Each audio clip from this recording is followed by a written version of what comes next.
प्रेम से बोलिए श्री सत्यनारायण भगवान की जय। मित्रों, आज पूर्णिमा का दिन है और आज आप सभी सुनेंगे पूर्णिमा के दिन श्री सत्यनारायण की व्रत कथा। शास्त्रों में बताया गया है कि सत्यनारायण व्रत कथा का पाठ करने से व्यक्ति को 1000 यज्ञ करने के बराबर पुण्य फल की प्राप्ति होती है।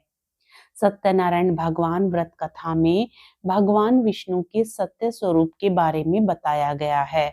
इस व्रत का पाठ करने से घर में सुख समृद्धि का वास होता है और भगवान विष्णु की कृपा बनी रहती है। तो आइए पूर्ण श्रद्धा भाव के साथ श्री सत्यनारायण व्रत की संपूर्ण व्रत कथा का और साथ में आरती का श्रवण करते हैं। सत्यनारायण व्रत कथा पहला अध्याय। एक समय की बात है, नैमिषारण्य तीर्थ में सोनकादि 88,000 ऋषियों ने श्री सूत जी से पूछा, हे प्रभु, इस कलयुग में वेद विद्या रहित मनुष्यों को प्रभु भक्ति किस प्रकार मिल सकती है तथा उनका उद्धार कैसे होगा? हे मुनि श्रेष्ठ, कोई ऐसा तप बताइए जिससे थोड़े समय में ही पुण्य मिले और मनवांछित फल भी मिल जाए। इस प्रकार की कथा सुनने की हम इच्छा रखते हैं।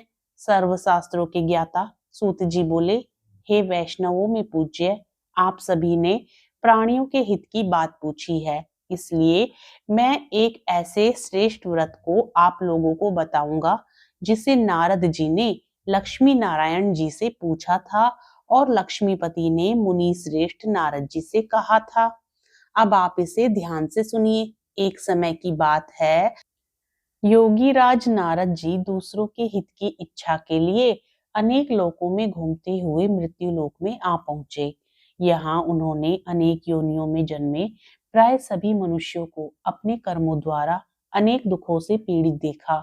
उनका दुख देख नारद जी सोचने लगे कि कैसा यत्न किया जाए जिसके करने से निश्चित रूप से मानव के दुखों का अंत हो जाए। इसी विचार पर मनन करते हुए वह विष्णु लोक में गए। वहां वह देवों के ईश नारायण की स्तुति करने लगे, जिनके हाथों में शंख चक्र गदा और पद्म थे तथा गले में वरमाला पहने हुए थे। स्तुति करते हुए नारद जी बोले, हे भगवान, आप अत्यंत शक्ति से संपन्न हैं। मन तथा वाणी भी आपको नहीं पा सकती है। आपका आदि मध्य तथा अंत नहीं है। निर्गुण स्वरूप सृष्टि के कारण भक्तों के दुख को दूर करने वाले हैं। आपको मेरा नमस्कार है। नारद जी की स्तुति सुन विष्णु भगवान बोले, हे मुनि श्रेष्ठ, आपके मन में क्या बात है?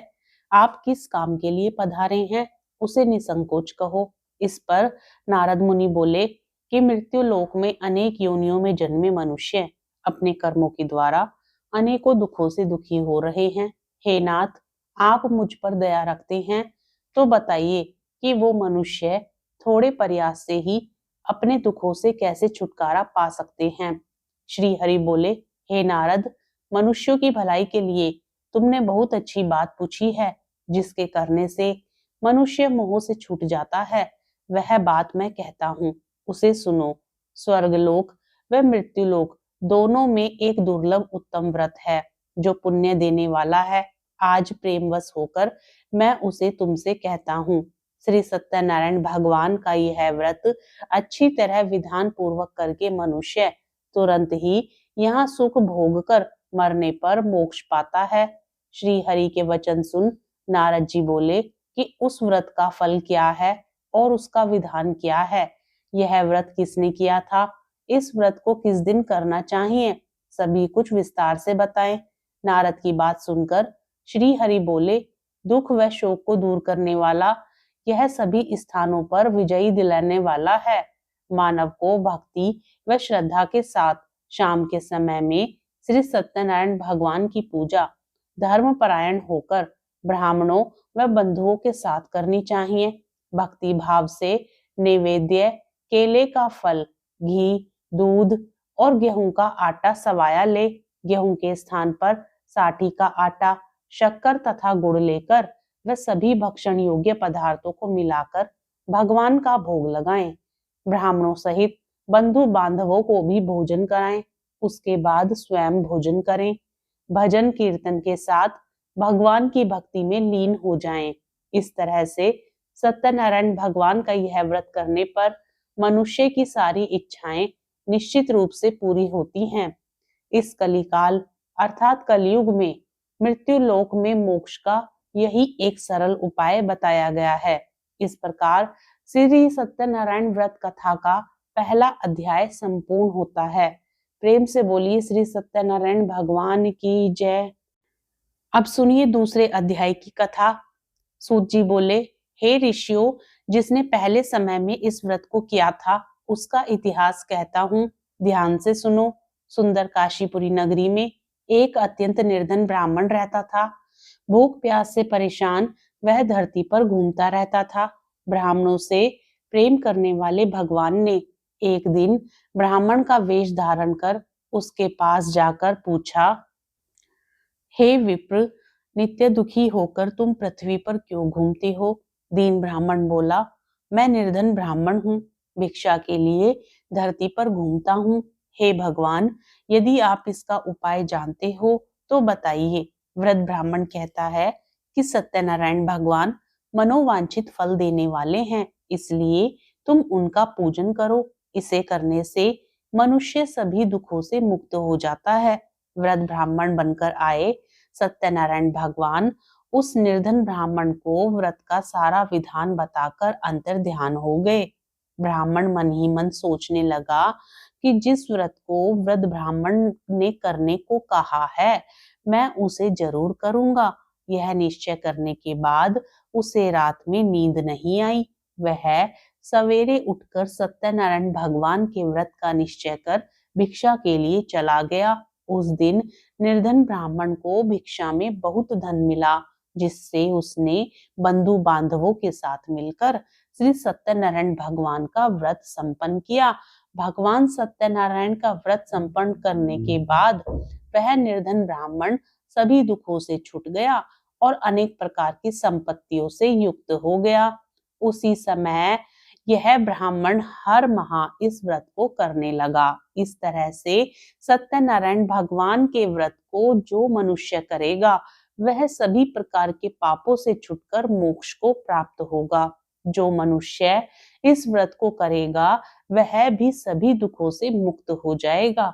सूत जी बोले कि इस तरह से नारद जी से नारायण जी का कहा हुआ श्री सत्यनारायण व्रत को मैंने तुमसे कहा। हे विप्रो, मैं अब और क्या कहूँ? ऋषि बोले, हे मुनिवर, संसार में उस विप्र से सुनकर और किस किस ने इस व्रत को किया, हम सब इस बात को सुनना चाहते हैं। इसके लिए हमारे मन में श्रद्धा का भाव है। सूत जी बोले, हे मुनियों, जिस जिसने इस व्रत को किया है वे सब सुनो। एक समय वही विप्र धन व ऐश्वर्य के अनुसार अपने बंधु बांधवों के साथ इस व्रत को करने को तैयार हुआ। उसी समय एक लकड़ी बेचने वाला बूढ़ा आदमी आया और लकड़ियां बाहर रखकर अंदर ब्राह्मण के घर में गया। प्यास से दुखी वह लकड़हारा उनको व्रत करते देख विप्र को नमस्कार करके पूछने लगा कि आप यह क्या कर रहे हैं? तो उन्होंने बताया कि व्रत कर रहा हूं तथा इसे करने से क्या फल मिलेगा, कृपया मुझे भी बताएं। ब्राह्मण ने कहा कि सभी मनोकामनाओं को पूरा करने वाला यह सत्यनारायण भगवान का व्रत है। इनकी कृपा से ही मेरे घर में धन धान्य आदि की वृद्धि हुई है। विप्र से सत्यनारायण व्रतिया के बारे में जानकर लकड़हारा बहुत प्रसन्न हुआ। चरणामृत लेकर वह प्रसाद खाने के बाद वह अपने घर गया। लकड़हारे ने अपने मन में संकल्प किया कि आज लकड़ी बेचने से जो धन मिलेगा उसी से सत्यनारायण भगवान का उत्तम व्रत करूंगा। मन में इस विचार को ले बूढ़ा आदमी सिर पर लकड़ियां रख उस नगर में बेचने गया जहां धनी लोग ज्यादा रहते थे। उस नगर में उसे अपनी लकड़ियों का दाम पहले से 4 गुना अधिक मिला। बूढ़ा प्रसन्नता के साथ दाम लेकर शक्कर, घी, दूध, दही और गेहूं का आटा ले और सत्यनारायण भगवान के व्रत की अन्य सामग्रियां लेकर अपने घर गया। वहां उसने अपने बंधु बांधवों को बुलाकर विधि विधान से सत्यनारायण भगवान का पूजन और व्रत किया। इस व्रत के प्रभाव से वह बूढ़ा लकड़हारा धन पुत्र आदि से युक्त होकर संसार के समस्त सुख भोग कर अंत काल में बैकुंठ धाम को चला गया। प्रेम से बोली श्री सत्यनारायण भगवान की जय। इस प्रकार दूसरा अध्याय संपूर्ण होता है। अब सुनिए तीसरे अध्याय की कथा। सूत जी बोले, हे श्रेष्ठ मुनियों, अब आगे की कथा कहता हूँ। पहले समय में उल्कामुख नाम का एक बुद्धिमान राजा था। वह सत्यवक्ता और जितेंद्रिय था। प्रतिदिन देव स्थानों पर जाता और निर्धनों को धन देकर उनके कष्ट दूर करता था।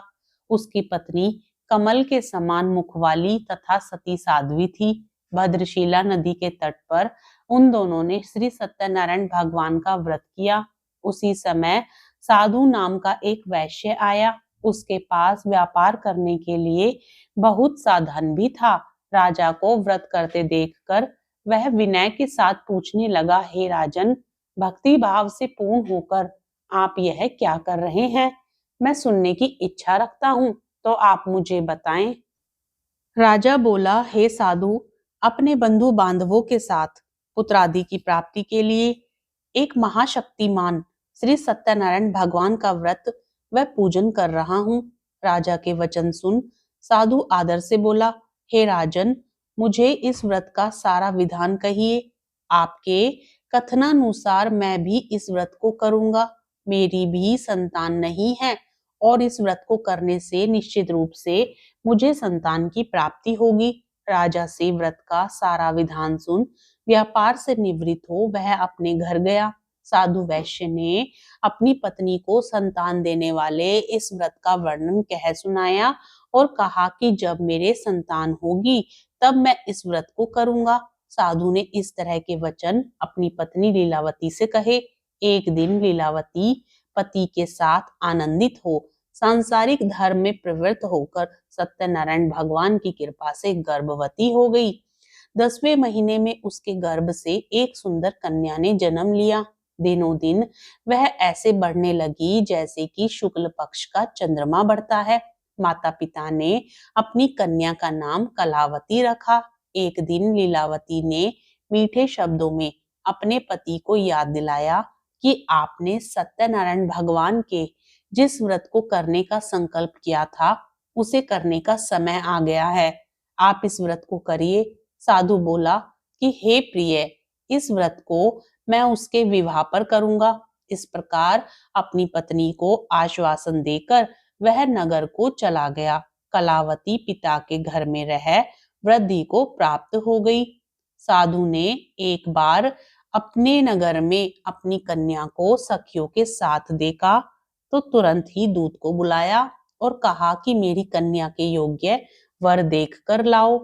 साधु की बात सुनकर दूत कंचन नगर में पहुंचा और वहां देखभाल कर लड़की के लिए सुयोग्य वाणिक पुत्र को ले आया। सुयोग्य लड़के को देखकर साधु ने बंधु बांधवों को बुलाकर अपनी पुत्री का विवाह कर दिया। लेकिन दुर्भाग्य की बात ये कि साधु ने अभी भी श्री सत्यनारायण भगवान का व्रत नहीं किया। इस पर भगवान क्रोधित हो गए और श्राप दिया कि साधु को अत्यधिक दुख मिले। अपने कार्य में कुशल साधु बनिया जमाई को लेकर समुद्र के पास स्थित होकर रत्ना सारपुर नगर में गया। वहां जाकर दामाद ससुर दोनों मिलकर चंद्रकेतु राजा के नगर में व्यापार करने लगे। एक दिन भगवान सत्यनारायण की माया से एक चोर राजा का धन चुराकर भाग रहा था। उसने राजा के सिपाहियों को अपना पीछा करते देख चुराया हुआ धन वहां रख दिया जहां साधु अपने जमाई के साथ ठहरा हुआ था। राजा के सिपाहियों ने साधु वैश्य के पास राजा का धन पड़ा देखा तो वह ससुर जमाई दोनों को बांधकर प्रसन्नता से राजा के पास ले गए और कहा कि उन दोनों चोरों को हम पकड़ कर लाए हैं, आप आगे की कार्यवाही की आज्ञा दें। राजा की आज्ञा से उन दोनों को कठोर कारावास में डाल दिया गया और उनका सारा धन भी उनसे छीन लिया गया। श्री सत्यनारायण भगवान के श्राप से साधु की पत्नी भी बहुत दुखी हुई। घर में जो धन रखा था उसे चोर चुरा कर ले गए। शारीरिक तथा मानसिक पीड़ा व भूख प्यास से अति दुखी हो अन्न की चिंता में कलावती एक ब्राह्मण के घर गई। वहां उसने श्री सत्यनारायण भगवान का व्रत होते हुए देखा। फिर उसने कथा सुनी व प्रसाद ग्रहण कर वह रात को घर वापस आई। माता ने कलावती से पूछा कि हे पुत्री, अब तक तुम कहाँ थी और तेरे मन में क्या है? कलावती ने अपनी माता से कहा, हे माता, मैंने एक ब्राह्मण के घर में श्री सत्यनारायण भगवान का व्रत देखा है। कन्या के वचन सुन लीलावती भगवान के पूजन की तैयारियां करने लगी। लीलावती ने परिवार व बंधुओं सहित सत्यनारायण भगवान का पूजन किया और उनसे वर मांगा कि मेरे पति तथा जमाई शीघ्र घर आ जाएं। साथ ही यह भी प्रार्थना की कि हम सबका अपराध क्षमा करें। श्री सत्यनारायण भगवान इस व्रत से संतुष्ट हो गए और राजा चंद्रकेतु को सपने में दर्शन देकर कहा कि हे राजन, तुम उन दोनों वैश्यों को छोड़ दो और तुमने उनका जो धन ग्रहण किया है उसे वापस कर दो। अगर ऐसा नहीं किया तो मैं तुम्हारा धन, राज्य व संतान सभी को नष्ट कर दूंगा। राजा को यह सब कहकर वह अंतर्ध्यान हो गया। प्रातःकाल सभा में राजा ने अपना सपना सुनाया। फिर बोले कि वाणिक पुत्रों को कैद से मुक्त कर सभा में लाओ। दोनों ने आते ही राजा को प्रणाम किया। राजा मीठी वाणी में बोला, हे महानुभावों, भाग्यवश ऐसा कठिन दुख तुम्हें प्राप्त हुआ है, लेकिन अब तुम्हें कोई भय नहीं है। ऐसा कह राजा ने उन दोनों को नए नए वस्त्राभूषण पहनाए और जितना धन उनका लिया था उससे दुगना धन देकर वापिस कर दिया। दोनों वैश्य अपने घर को चल दिए। इस प्रकार तीसरे अध्याय की कथा भी संपूर्ण होती है। प्रेम से बोलिए श्री सत्यनारायण भगवान की जय। अब सुनिए सत्यनारायण भगवान की व्रत कथा का चौथा अध्याय। सूत जी बोले, वैश्य ने मंगलाचार करके अपनी यात्रा आरंभ की और अपने नगर की ओर चल दिए। उनके थोड़ी दूर जाने पर एक दंडी वेशधारी श्री सत्यनारायण ने उनसे पूछा कि हे साधु, तेरी नाव में क्या है? अभिमानी वाणिक हंसता हुआ बोला, हे दंडी, आप क्यों पूछते हो? क्या धन लेने की इच्छा है? मेरी नाव में तो बेल व पत्ते भरे हुए हैं। वैश्य के कठोर वचन सुन भगवान बोले, तुम्हारा वचन सत्य हो। दंडी ऐसा वचन कह वहां से दूर चले गए। कुछ दूर जाकर समुद्र के किनारे बैठ गए। दंडी के जाने के बाद साधु ने, वैश्य ने नित्य क्रिया के पश्चात नाव को ऊंची उठी देखकर अचंभा माना और नाव में बेल पत्ते आदि देखकर वह मूर्छित हो जमीन पर गिर पड़ा। मूर्छा खुलने पर वह अत्यंत ही शोक में डूब गया। तब उसका दामाद बोला कि आप शोक न मनाएं, यह दंडी का ही श्राप है, इसलिए हमें उनकी शरण में जाना चाहिए, तभी हमारी मनोकामना पूरी होगी।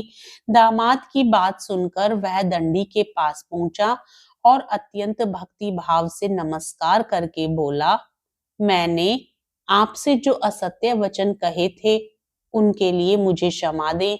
ऐसा कह कहकर महान शोकातुर हो रोने लगा। तब दंडी भगवान बोले, हे वाणिक पुत्र, मेरी आज्ञा से बार बार तुम्हें दुख प्राप्त हुआ है। तू मेरी पूजा से विमुख हुआ है। साधु बोला, हे भगवान, आपकी माया से ब्रह्मा आदि देवता भी आपके रूप को नहीं जानते, तब मैं अज्ञानी कैसे जान सकता हूँ? आप प्रसन्न होइए, अब मैं सामर्थ्यता के अनुसार आपकी पूजा करूंगा। मेरी रक्षा करो और पहले के समान नौका में धन भर दो।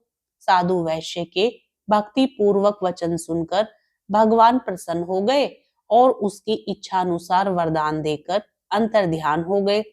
ससुर जमाई जब नाव पर आए तो नाव धन से भरी हुई थी। फिर वही अपने अन्य साथियों के साथ सत्यनारायण भगवान का पूजन कर अपने नगर को चल दिए। जब नगर के नजदीक पहुंचे तो दूत को घर पर खबर करने के लिए भेज दिया। दूत साधु की पत्नी को प्रणाम कर कहता है कि मालिक अपने दामाद सहित नगर के निकट आ गए हैं। दूत की बात सुन साधु की पत्नी लीलावती ने बड़े हर्ष के साथ सत्यनारायण भगवान का पूजन कर अपनी पुत्री कलावती से कहा कि मैं अपने पति के दर्शन को जाती हूँ, तो कार्य पूर्ण कर शीघ्र आ जा। माता के ऐसे वचन सुन कलावती जल्दी में प्रसाद छोड़ अपने पति के पास चली गई। प्रसाद की अवज्ञा के कारण श्री सत्यनारायण भगवान रुष्ट हो गए और नाव सहित उसके पति को पानी में डुबो दिया। कलावती अपने पति को वहां न पाकर रोती हुई जमीन पर गिर गई। नौका को डूबा हुआ देख वह कन्या को रोता देख साधु दुखी होकर बोला कि हे प्रभु, मुझसे या मेरे परिवार से जो भूल हुई है उसे क्षमा करे। साधु के दीन वचन सुनकर श्री सत्यनारायण भगवान प्रसन्न हो गए और आकाशवाणी हुई, हे साधु, तेरी कन्या मेरे प्रसाद को छोड़कर आई है, इसलिए उसका पति अदृश्य हो गया है। यदि वह घर जाकर प्रसाद खाकर लौटती है तो इसे इसका पति अवश्य मिलेगा। ऐसी आकाशवाणी सुन कलावती घर पहुंचकर प्रसाद खाती है और फिर आकर अपने पति के दर्शन करती है। उसके बाद साधु अपने बंधु बांधवों सहित श्री सत्यनारायण भगवान का विधि विधान से पूजन करता है और इस लोक का सुख भोग वह अंत में स्वर्ग लोक जाता है। इस प्रकार श्री सत्यनारायण व्रत कथा का चौथा अध्याय संपूर्ण होता है। प्रेम से बोलिए श्री सत्यनारायण भगवान की जय। सत्यनारायण भगवान की व्रत कथा का 5वां अध्याय। सूत जी बोले, हे ऋषियों, मैं और भी एक कथा सुनाता हूँ, उसे भी ध्यान पूर्वक सुनो। प्रजा पालन में लीन तुंगध्वज नाम का एक राजा था। उसने भी भगवान का प्रसाद त्याग कर बहुत ही दुख प्राप्त किया। एक बार वन में जाकर वन्य पशुओं को मारकर वह बड़ के पेड़ के नीचे आया। वहां उसने ग्वालों को भक्ति भाव से अपने बंधुओं सहित सत्यनारायण भगवान का पूजन करते देखा। अभिमानवश राजा ने उन्हें देखकर भी पूजा स्थान में नहीं गया और ना ही उसने भगवान को नमस्कार किया। ग्वालों ने राजा को प्रसाद दिया, लेकिन उसने वह प्रसाद नहीं खाया और प्रसाद को वहीं छोड़ वह अपने नगर को चला गया। जब वह नगर में पहुंचा तो वहां सब कुछ तहस नहस हुआ पाया, तो वह शीघ्र ही समझ गया कि यह सब भगवान ने ही किया है। वह दोबारा ग्वालों के पास पहुंचा और विधि पूर्वक पूजा करके प्रसाद खाया, तो श्री सत्यनारायण भगवान की कृपा से सब कुछ पहले जैसा हो गया।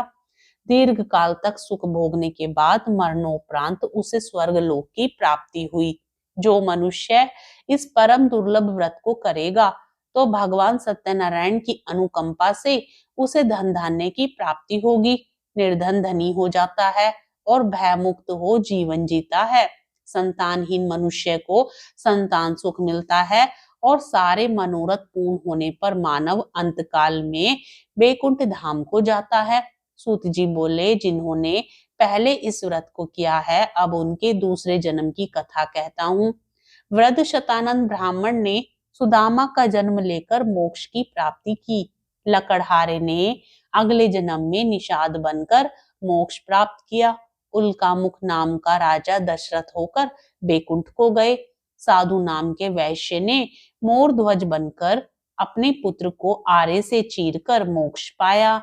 महाराज तुंगध्वज ने स्वयं भू होकर भगवान में भक्ति युक्त हो कर्म कर मोक्ष पाया। श्री सत्यनारायण व्रत कथा का 5वां अध्याय संपूर्ण होता है। प्रेम से बोलिए श्री सत्यनारायण भगवान की जय। जय लक्ष्मी रमणा स्वामी, जय लक्ष्मी रमणा। सत्यनारायण स्वामी जनपातक हरणा। ओम जय लक्ष्मी रमणा। रत्न जड़ित सिंहासन अद्भुत छवि राजे। नारद करत निरंजन घंटा ध्वनि बाजे। ओम जय लक्ष्मी रमणा।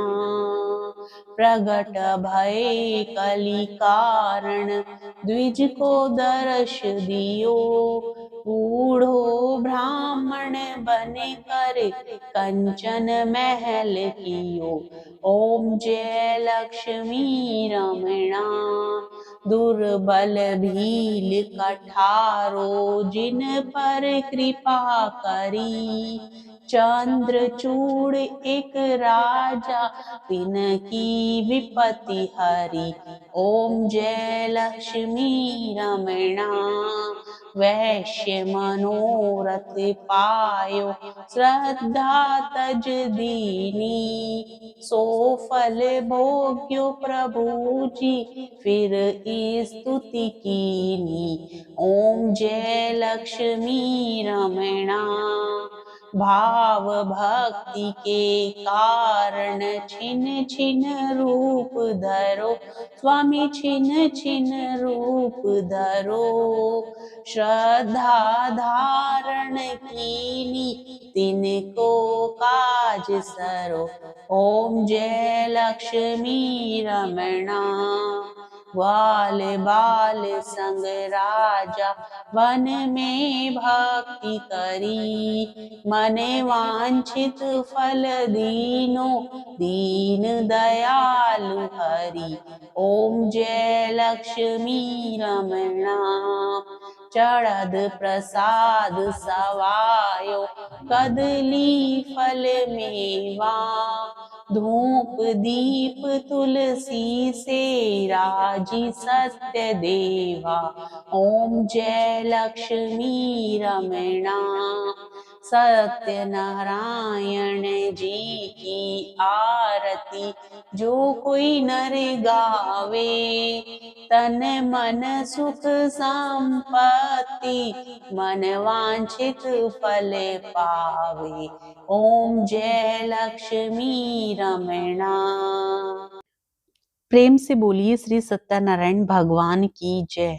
आज की कथा आपको पसंद आती है तो वीडियो को लाइक करना और चैनल को सब्सक्राइब करना ना भूलें।